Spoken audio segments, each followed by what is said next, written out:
Choosing a scuba regulator is a balance between reliability, ease of use, maintenance practicality, and budget. Regulators are the lifeline of a dive, delivering air from the tank to the diver under varying depths and pressures, so performance consistency and ease of breathing matter more than flashy features. This comparison reviews 5 regulator options spanning price, build, and target use. List number 1. Cressi Scuba Diving Regulator Kit AC2 Piston First Stage. This kit pairs Cressi's proven AC2 Piston First Stage with the compact XS/compact Second Stage and a matching Octopus Compact. The construction emphasizes a simple, robust piston design, often called a work mule, and a lightweight, ergonomically optimized second stage using high-tech polymers and ABS elastomer. Weight is moderate, and the packaging reflects a straightforward value proposition for travelers or budget-conscious divers who want Italian engineering pedigree without premium price. The 2-year limited warranty aligns with Cressi's reputation for practical, reliable gear built to withstand intensive use.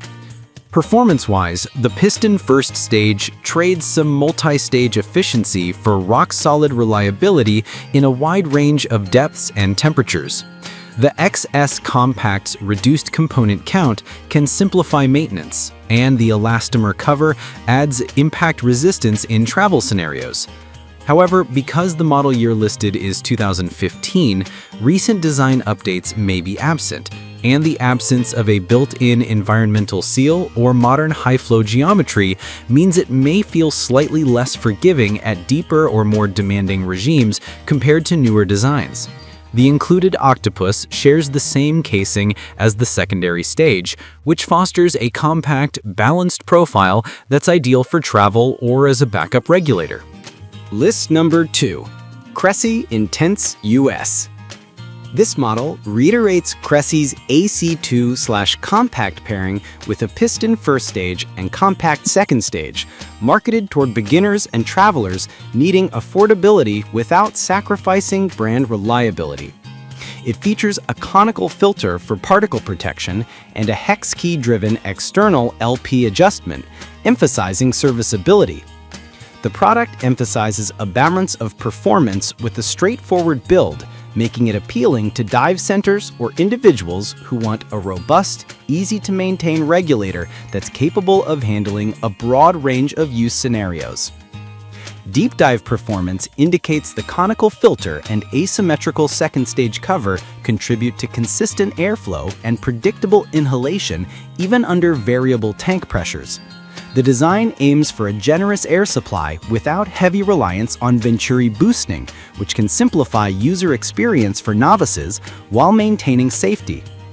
Weight is moderate, approximately 923 grams, and the overall assembly remains approachable for users who want a repair-friendly system that's capable of handling a broad range of use scenarios.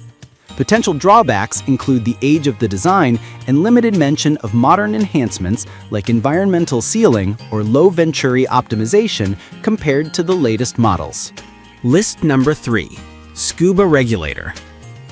This budget option from Gateearth emphasizes an orange, high-visibility secondary regulator with a silicone mouthpiece and adjustable second stage.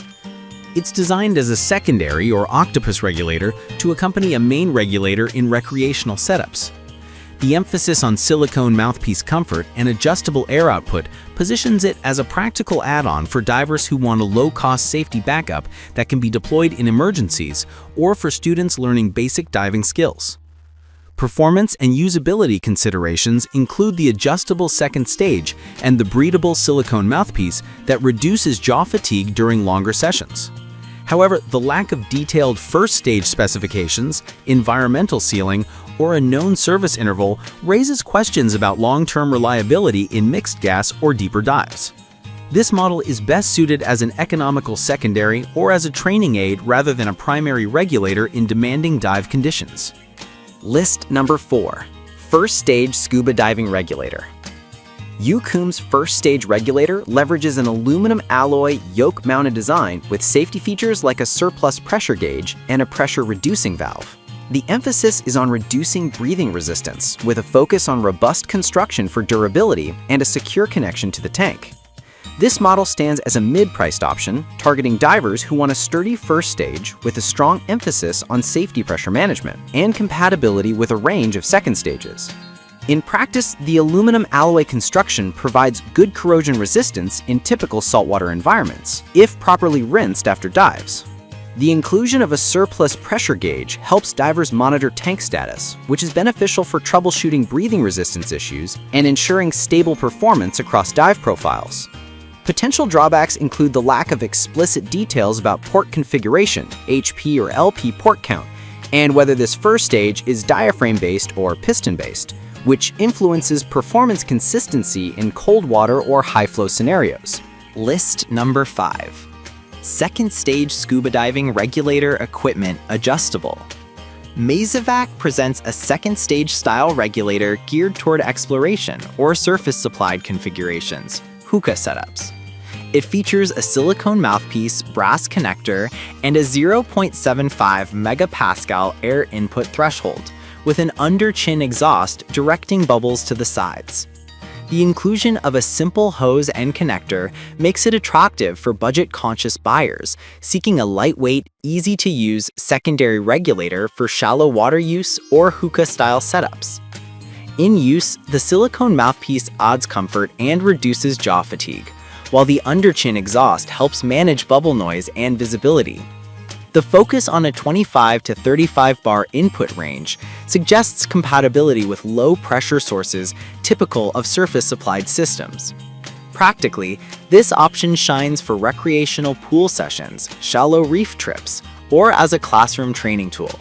Potential limitations include its primary suitability for less demanding diving conditions and lack of detailed endurance testing data or warranty information compared to more established brands.